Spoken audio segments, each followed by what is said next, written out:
Hey, what's going on, guys? Welcome to another Lifestyle of Eden podcast. Today, we're going to be talking about some hormonal things, but a little bit more specific in regards to prostate.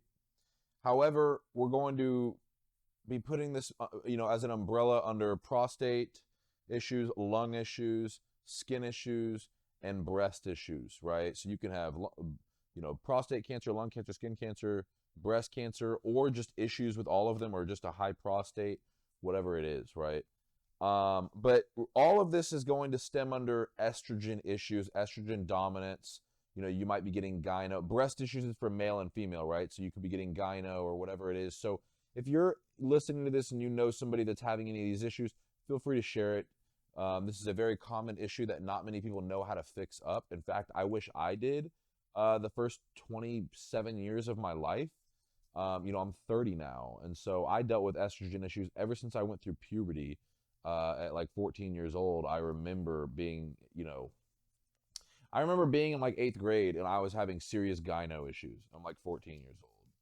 I'm getting all these fat lumps underneath my nipples. They're getting huge, like pepperoni nipples, and I'm having these big problems. And part of that is genetic, because I remember my middle brother, like when he would take his shirt off, whenever he was really overweight, when he was a kid, he'd have the same thing, right? And this is generally an estrogen, not generally, this is almost always an estrogen issue. So you kind of go, okay, why? Obviously, these kids are young, but people aren't just having it when they're kids, they're having it when they're older as well, which I'll explain a story I just came across yesterday with a new client.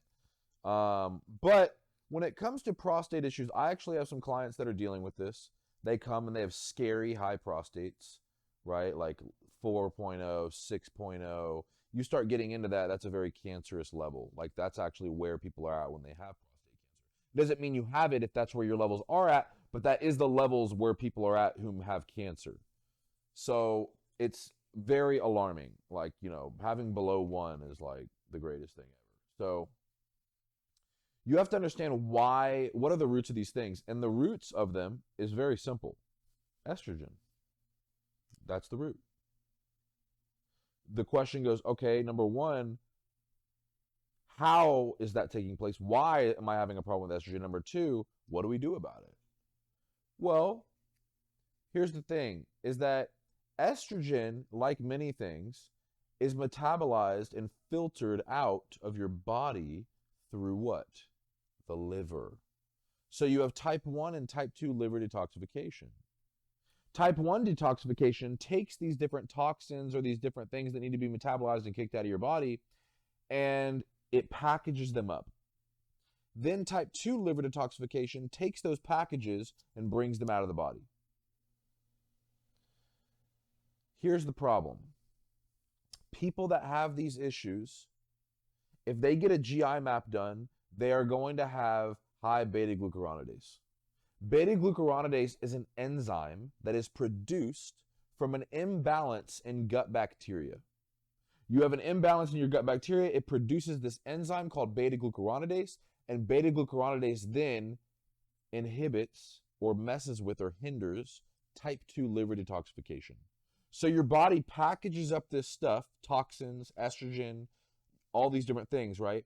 It gives it to type 2 liver detoxification, and the beta-glucuronidase says, no, it looks like a nice present, but I want to unwrap it. So it unwraps this present like Christmas and sends it back into the bloodstream. So now you're recirculating estrogen and toxins. So it's the reason why I tell people, hey, if your body is good at defending itself and killing off toxins, that means nothing if your body doesn't detoxify properly. Your detoxification systems are off. So now those same toxins that your body fought off are being refiltered back into the bloodstream. It's going like this. So your estrogen, same thing, refiltering back into the bloodstream, going like this. So you have to fix the type 1 and type 2 liver detoxification. We have multiple ways that we do this. We have certain supplement protocols. Like I said, the root cause of it is a gut issue, but you can still put certain supplementation in to be able to band-aid that and clean it up while you deal with the roots and everything else. But I see this all the time. People's prostates will go way up, and then there are many studies that have actually been shown where as you go about fixing this and cleaning these things up, the prostate comes down. People have actually been completely healed and reversed prostate cancer and prostate issues through just fixing the type 1 and type 2 liver detoxification through certain supplementation. You can use certain things like DIM, but you have to know the dosing protocols for things like DIM. But DIM will be for type 1 liver detoxification. Then you need other things for type 2, like calcium deglucarate, or, like I said, you have to have protocols for that. And you've got to use high enough protocols to get these things down. You have to use drastic levels for these things to really come down when you have these issues, especially when you're dealing with cancer, right? But like I said, these are all scientifically proven. These are in scientific literatures and everything. This is not just me bringing this up, but I've also seen it myself. Okay, so, one of my clients that came to me, his prostate was through the roof. And I remember his wife was very, very worried. Well, after looking at some different things that were going on with his body, with his gut, with this, that, and the other, I said, I bet you his beta-glucuronidase is high. Sure enough, we run this by his nurse practitioner and everything else, and the nurse practitioner says, Nick, you're exactly right. And I said, yeah, we just got to fix up the gut. We got to fix up the beta-glucuronidase level, fix up his type 1, type 2 liver detoxification, and this will come down.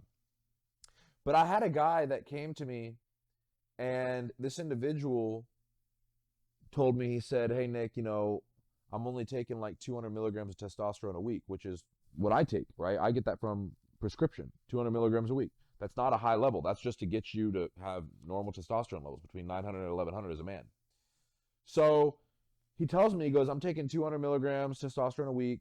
And he goes, and yet my estrogen's through the roof. He goes, I've got to take like 3 milligrams of anastrozole, or Arimidex is the street name, but anastrozole is the medication, a week. And I said, 3 grams? He goes, yeah, and it's still too high. He goes, my sex drive isn't good. And I go, your sex drive isn't good because your estrogen's so high, it's binding to your testosterone, and you don't have any free test. But I said, you're taking 3 grams? He goes, yeah. And I said, dude, I go, you shouldn't be taking more than 1 gram a week.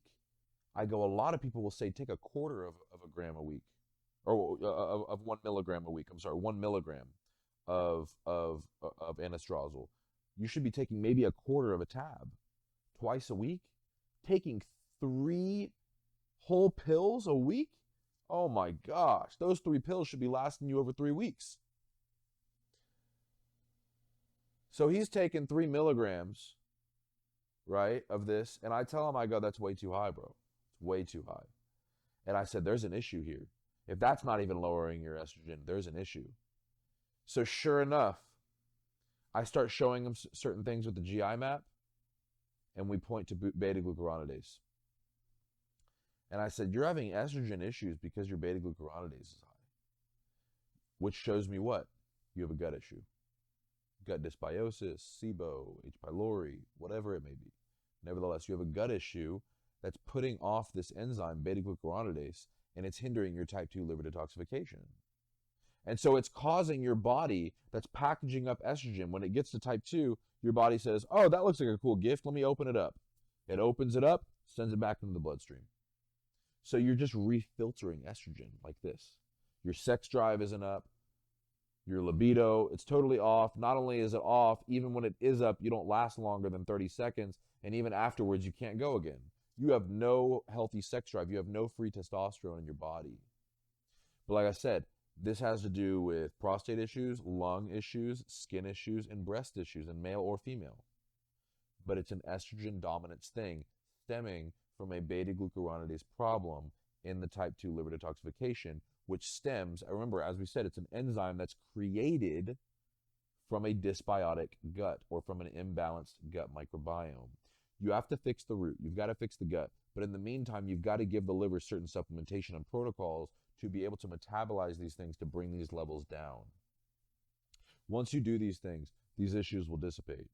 They're really not complicated issues. The problem is we just don't know where to look. So we have to use the symptoms as pointer fingers, not as destinations. Meaning, I'm not trying to fix the symptom. I'm trying to go to why the root of the symptom. The symptom is a pointer finger. Okay, you're having estrogen issues? Points me to the liver, because the liver detoxifies it. Oh, type 2 liver detoxification's off, beta-glucuronidase? Points me to the gut microbiome. Get a GI map done. Oh, you got SIBO, you got this, you got this, you got this. Let's fix all that. All these things are pointer fingers pointing us to the root. Let's find the root and let the pointer fingers dissipate. It's like a domino effect, right? So if you know somebody that's dealing with this, like I said, I dealt with this. I used to tell people all the time. It blew my mind how I could take one shot of testosterone a week from my doctor or my clinic, and my estrogen would be through the roof, literally through the roof. And then starting a couple years ago, my testosterone, I remember through the prescription I was on, I remember my testosterone was in like the 1300s. Like I said, a good recommended dose of testosterone level is between 900 and 1100. Mine was like 1300. And my nurse practitioner said, Nick, you are so sensitive to testosterone. Your testosterone is 1300. But they said, what's crazy is your estrogen is perfect. And I said, what's crazier really, is that a couple of years ago, even if I had a testosterone at like 700, my estrogen would be through the roof. How is my testosterone 1300, my estrogen's not high? Because my type 2 liver detoxification is functioning so well. And when you don't have a gut issue creating beta-glucuronidase, everything is filtering properly to where I wouldn't even have to take an estrogen suppressor. I would have no Arimidex, no tamoxifen, none of that. But my body's just filtering right. That was the difference. Whereas for 14 years, starting at puberty at 13 or 14 years old, all the way through 27, 28 years old, I always had these issues. And then when I was about 28, this stuff just shifted and changed. But it was because of these changes, and we see it all the time. And like I said, it's a scientifically, medically proven fact. And now I see it all the time in my practice. So if you're having these issues, please share this with somebody, because the estrogen dominance issues are so troublesome for men and women. Premenopausal, menopausal, men, blah, blah, it doesn't matter. Estrogen dominance issues are such a suffering problem because it messes with you mentally, it messes with your ability to lose fat, it messes with your ability to build muscle, it messes with your ability to be intimate with your spouse and to have a sex drive. It messes with so many issues. If we can fix this issue, the quality of life in so many areas will improve. So if you've got any questions, please feel free to reach out to us at lifestyleofeden@gmail.com. Stay tuned for the next one.